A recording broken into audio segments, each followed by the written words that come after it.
Studio Rajgir. नया नया super duper लेके अलियो है हम भराइटी भौजी। नया नया सुपर डुपर लेके अलियो है हम भराइटी भौजी।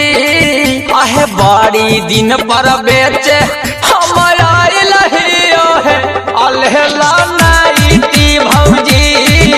बड़ी दिन पर बेचे हम आइल हियो है अलहला नाइटी भौजी।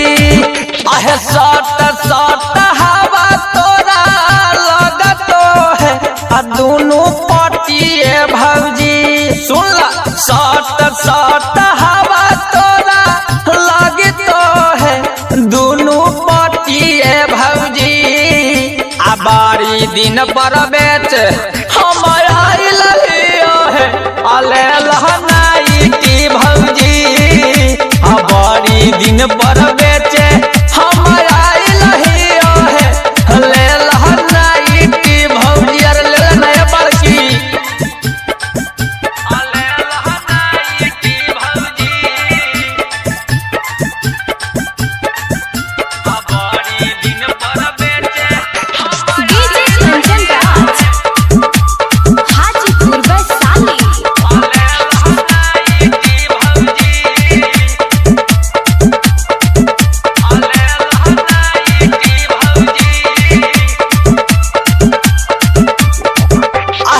करे पेन्हे से बनल रहतो गौवा भर में है तोर सोसाइटी भौजी। करे पेन्हे से बनल रहतो गौवा भर में है तोर सोसाइटी भौजी। बड़ी दिन पर बेचे हम आइल हियो है अलहला नाइटी भौजी।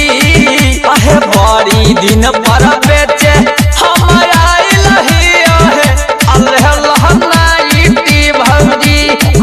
आजी बढ़िया बढ़िया छाटल छाटल एक नंबर हको क्वालिटी भौजी।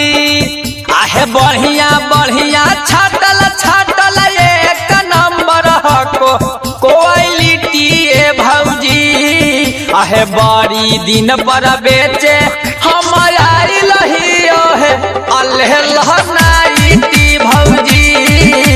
बड़ी दिन पर बेचे हम आइल हियो है अलहला नाइटी भौजी। भौजी ले लेना जी।